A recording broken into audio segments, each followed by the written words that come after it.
knowing smile. You know, that smoke sort of knowing smile. They're sort of, you're lying, Some of the riders you'll be seeing during the series, they are top liners, world-class riders, TT winners, Grand Prix winners, and up-and-comers who certainly have great potential in front of them.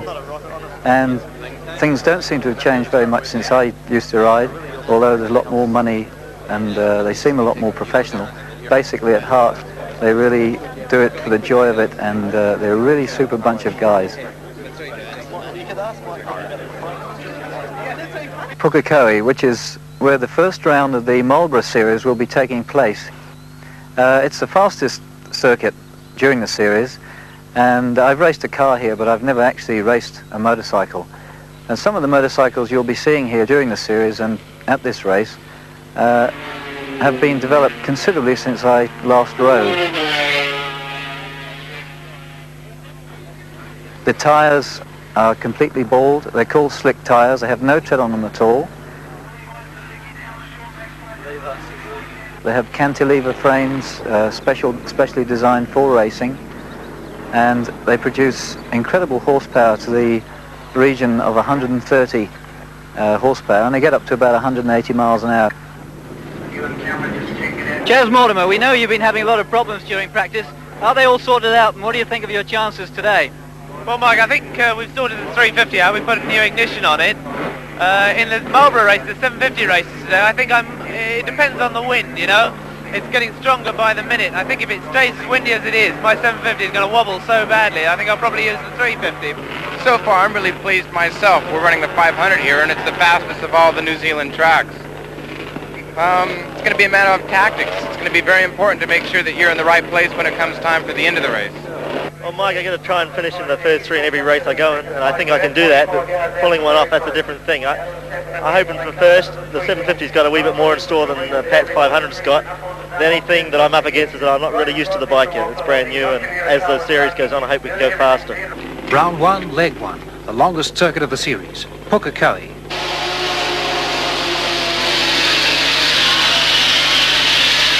First away is Warren Willing of Australia on an OW29 Yamaha TZ750, racing away, closely followed by Stuart Avant. These two, talking yesterday, said that they were looking for a fast start to burn it right off the grid, and have done exactly that. Warren Willing on the OW29, a beautiful start from Stuart Avant.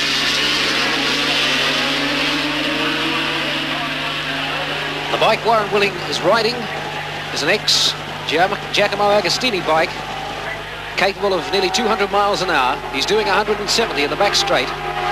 Stuart Avant will be trying to sit on his tail. And these two both riding for Levi's. Reasonably similar machines. Both cantilever framed Yamaha TZ750s. Warren Willing's a little faster, but doesn't seem to have the same handling characteristics as Stuart Avant's bike. The two of them looking to stay together, but that's Warren Willing off to a beautiful start, leading very low in the corners and showing all his professional ability. He already has a useful 25-30 yard lead. And that's how the first leg began and ended, with Willing right out in front. And still lapping at a very consistent 66 after that first two laps at 65 or better. Two Marlboro legs to be held today, and another 4 meetings to go, each with two legs. So Warren Willing will be looking for a consistent performance, and Stuart Avant sitting behind him, although quite some distance behind. The second place is worth plenty of points. And Warren Willing here going through the hairpin for the last time in this heat, with quite a comfortable, commanding lead.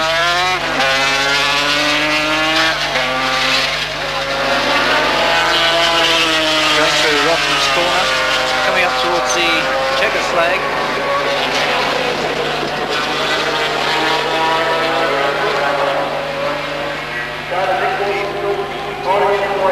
So coming right past to take the checkered flag, that's Warren Willing of Australia on an OW29 to TZ750 in a cantilever frame. Magnificent performance from Warren Willing. He'll take the checkered flag in first place from Stuart Avant. Stuart Avant second, and third place to Pat Hennon. With Willing out in the first lap, Avant and Hennon settled down to a race-long duel to decide the second leg.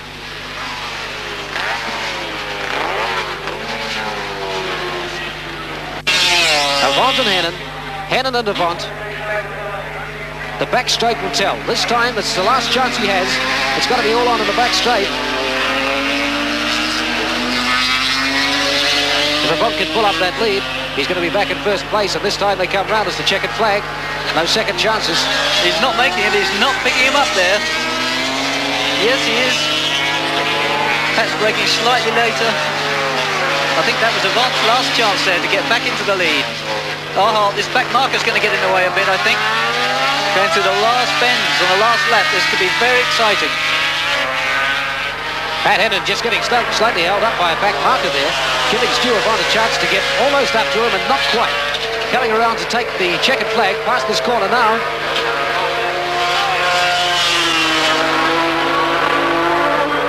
And they're side by side. This is incredible. My goodness, what a magnificent race. We're picking Avant, we can't tell you. It's almost a photo finish right on the start-finish line. It'll be Avant or Hannon. We don't know which. Hannon or Avant. In third place will be Jean-Philippe Aubin. Congratulations to Stu Avant, winner of the second Marlboro. Pukekohe's Racing has left 21-year-old Stu Avant with a tenuous 1-point lead over reigning champion Pat Hannon, with Jean-Philippe Aubin in third place. You're about 10 yards in or something? Yeah, it's close, huh? Too close. Why did it go so well this time? What was the difference? Me, I hang my ass out. Racing at 175 mile an hour is likened by these brave men to a learner driver negotiating big city rush hour traffic in a Ferrari. Jean-Philippe Aubin is Belgian champion and seems happy with his third place, but the hard luck story of the day is Warren Willings. What happened, Warren? Just managed to misjudge the wind. It's really unpredictable, and I just went in a bit too close to the chicane marker in the back straight and managed to hit it with my elbow at about 170 mile an hour, and it hurts. Well, how are you feeling now? A bit sore. I'm just going to have an x-ray on it. I don't think anything's broken, but sort of the muscles all really sore. This is a bit of a disappointment because you had a brilliant start. Yeah. Do you think you recover for the rest of the series? Oh, it just depends on what it is. I think so. Yeah. It's just a stupid thing. Yeah.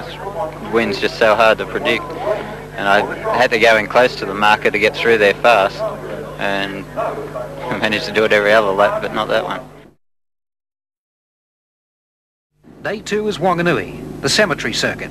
Fast, tight and very bumpy.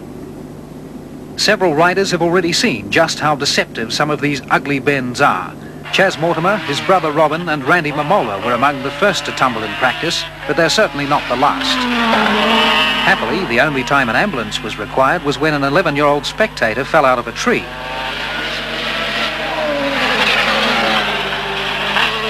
Though none of the riders was badly injured, most had some pretty harsh criticism of this street circuit as a racetrack. Chaz, you've had a crash on this circuit. What do you think of it now? Super circuit, loved it. No, it's a good circuit, no problem. What happened when you came off around the corner there? Oh, it was just my mistake. I went in too fast and I hit a bump and I was off. It's said the Isle of Man circuit is pretty dangerous on streets like this. Is this similar? I crashed just then, I walked away from it, rode the bike back, so it's not that bad. Jean-Philippe, what do you think of the circuit? Very good for motocross, but not for road racing. Too rough for you? Very bumpy. Number 9 is Aucklander Graham Crosby, lining up with the best here to start the second leg of Wanganui, race 4 in the series. Hennon has the first leg won and wagers are rife that he'll do it again.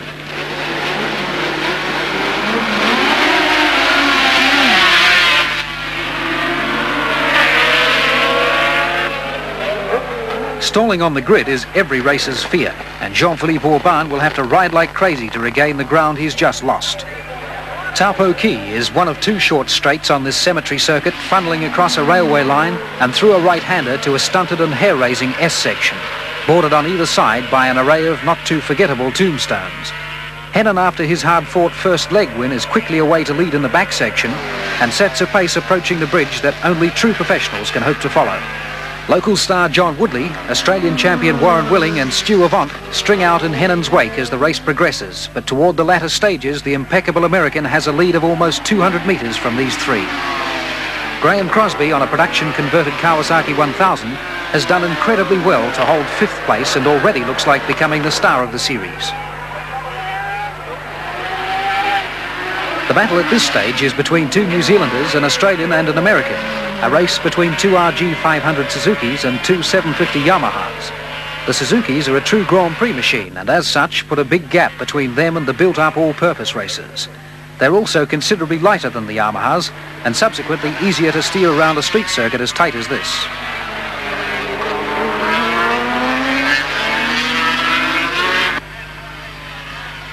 15,000 spectators cram the Wanganui circuit, and race fans and holidaymakers alike are all wide-eyed at the displays of riding ability and vast power of the sleek machines, devouring their normally placid shopping areas at speeds of 130 mile an hour. 120 horsepower takes a lot of leashing, and wheelies are plentiful out of corners.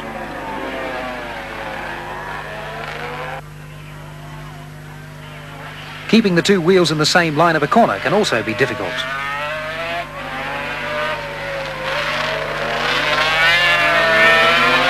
With Hennon's lead leaving a long gap to the place getters, an exciting struggle develops down the line, with Avant, Willing and Woodley swapping places like swingers' wives.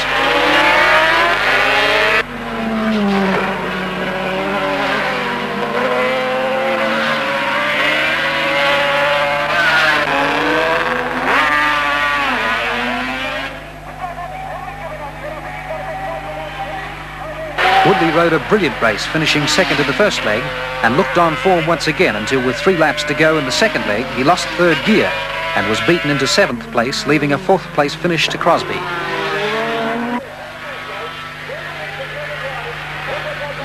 Brilliant judgment and dogmatic consistency gives Hennon his 2nd win and a points lead for the series of 7 over Christchurch International Stu Avant.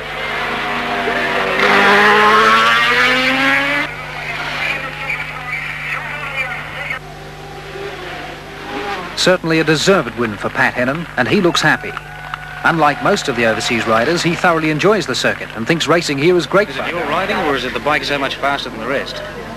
Well, to be honest with you, it's an RG 500 just like the 2 sitting here. And these things are so sensitive, it's a true Grand Prix machine. And the guy that sets it up, it's, that makes one motorcycle out of it, or it makes nothing out of it. They're so particular. What do you think of the track? Wanganui's great. It's just about like riding in the dirt. You're coming out of the turns and it comes up, it's like riding a dirt tracker. Most sports have their own brand of thrill-seeker come crowd-pleaser. Marlboro has Graham Crosby.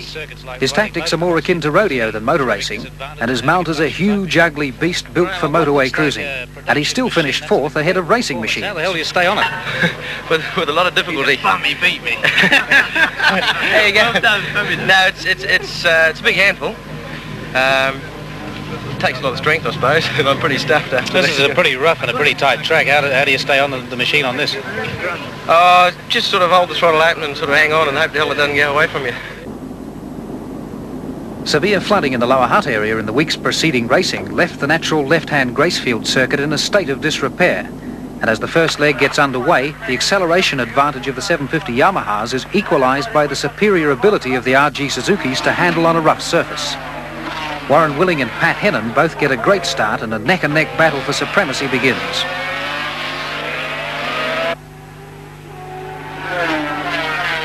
Gracefield normally would have been better suited to the Yamahas of Willing and Avant, and the speed excess is certainly noticeable in the straights, where the top speeds were over 150 mile an hour. Willing, after his injury and subsequent points loss at Pukekohe, needs to win both legs to be a serious threat to Hennon's lead, and his determination is obvious through the tight bends, holding Hennon to a more difficult outside line.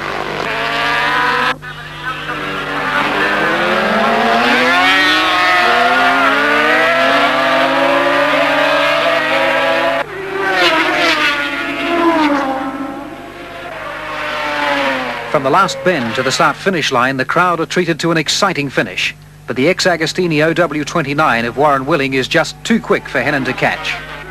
3rd place goes to John Woodley, with Stu Avant relegated to 4th, having run out of brakes at the end of the front straight on the 14th lap. Hennon is still a clear leader. As the streets for a few brief moments become streets once again, there's all sorts of speculation as to who will win the second leg, and Graham Crosby really doesn't care who won. Mechanical failures are not his favourite pastime. The safe bet speculators are not too disappointed in the early stages of the second leg at Gracefield. Willing's lead is a healthy one until an ominous-looking sign comes out from Hennon's pit crew, and incredibly, the little American just trims a second a lap from his circuits as if he'd done it every day before breakfast. Willing, possibly getting complacent, looks over his shoulder to see the Suzuki right on his tail and looking for a slipstream tow along the straights. Pat Hennon is a remarkably tactical and intelligent rider, and his performance is never better than when he has someone to catch.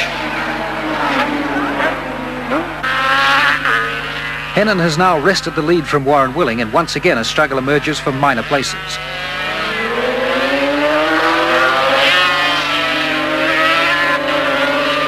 Crosby looks a little unstable but manages to stay upright while scaring the pants off spectators and fellow riders. Needless to say, racing for him is an interesting if unpredictable experience. Back at the lead, Warren Willing is not being beaten easily and manages to get past Hennon again, but it's only a brief moment of glory and Hennon passes in the S section once again.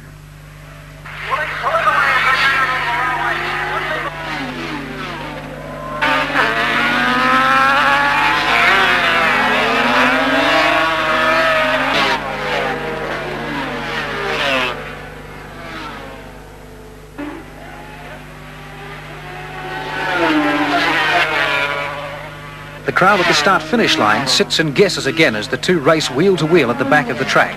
But the first man to appear out of the last bend is Hennon, and once more it's a sprint to the line. Hennon now takes his series lead to 12 points from Stu Avant and John Woodley.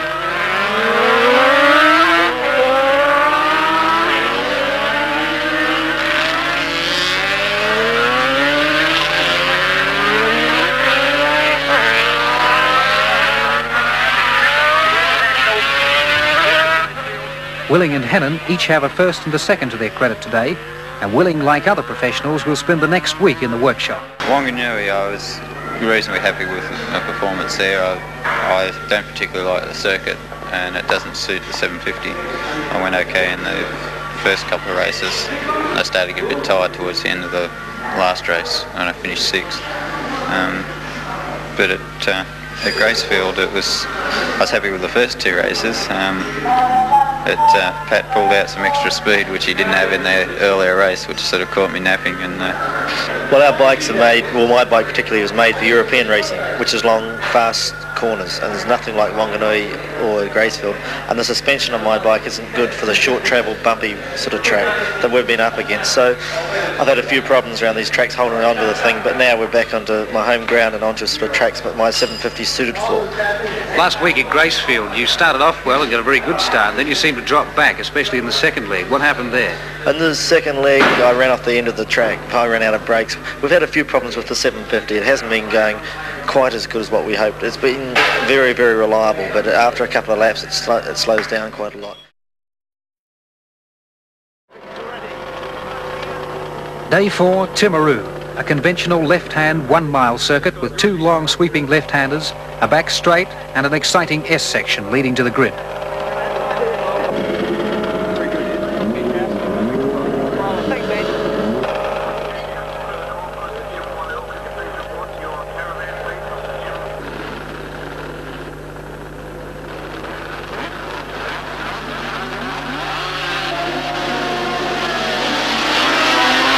It's all smoke and horsepower off the grid, with number 9 Graham Crosby getting a brilliant start and a good line into the first corner.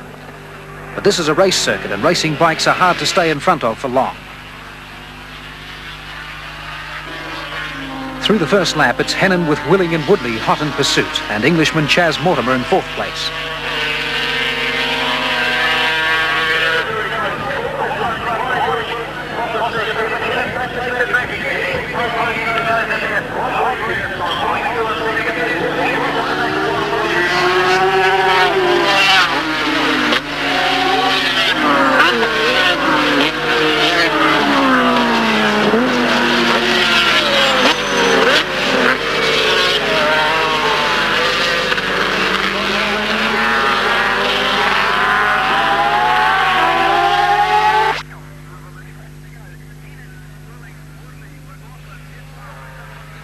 John Woodley is riding like there's no tomorrow and taking an incredibly low line through corners, scraping pipes and fairing.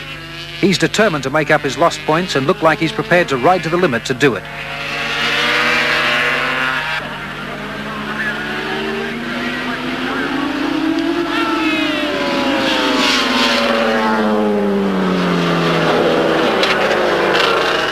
This Timaru circuit is exciting to ride and provides plenty of passing positions both back and front. Australian Jeff Sale has been plagued by mechanical failure, but is certainly a style rider, here holding 5th place behind Hennon, Willing, Woodley and Mortimer.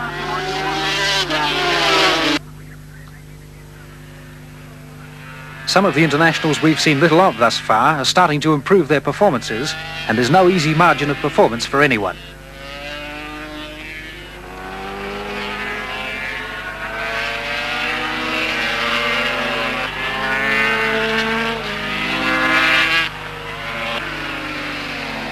Just watch the breakneck speed of John Woodley in this corner. We'll follow him down the S section and see if he can catch Warren Willing.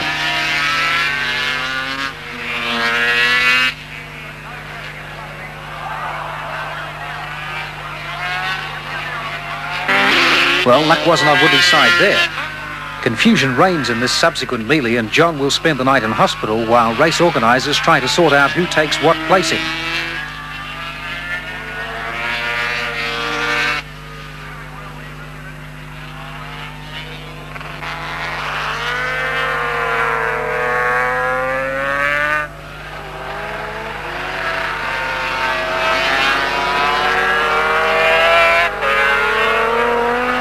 The judge's final decision, Hennon, Willing, McLaughlin and Mortimer.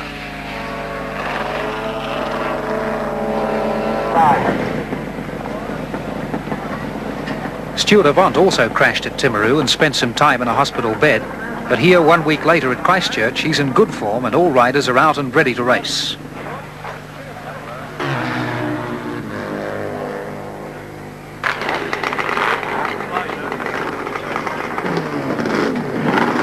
Ruapuna, the final circuit, 1 mile long with an 800-metre straight, a long left-hander and a hairpin leading to the S section, a very fast and popular track.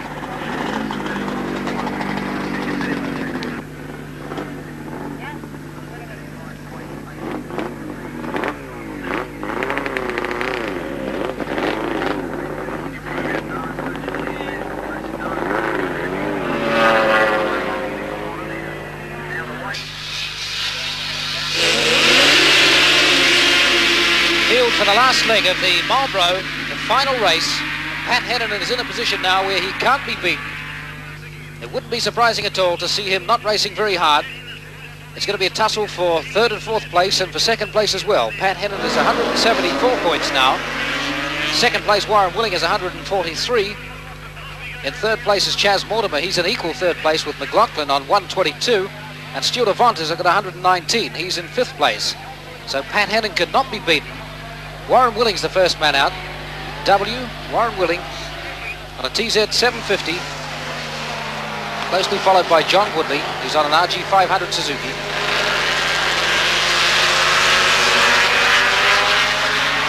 The last leg at Ruapuna was a repeat of the first leg at Pukekohe, with Willing untouchable, followed by Hennon and Avant. And still Warren Willing from Pat Hennon.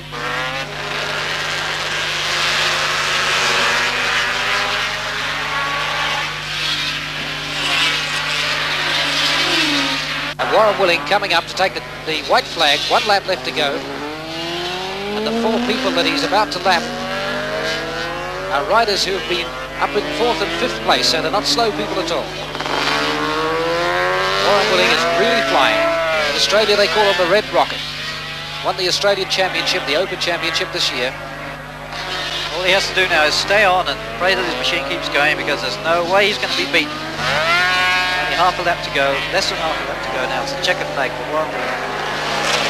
Can we get 2nd and 3rd place, please? So we'll see a checkered flag come out this time for Warren Willing.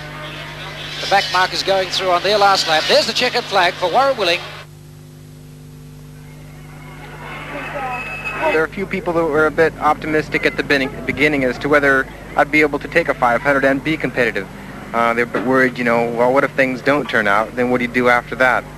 And I was always, you know, pretty jazzed about the idea, because coming here to New Zealand, there's the racing itself. It's really important for my sort of progressing. You take a race in Europe, and then there's 2 months layoff, and then you come to the Marlboro Series, and by no means it's extremely intense racing here, because you're always close, and there's always somebody, you know, that'll take your place if you're not trying that little bit extra. And then I go home, and it'll be about just a bit over a month, and we'll be into the season again.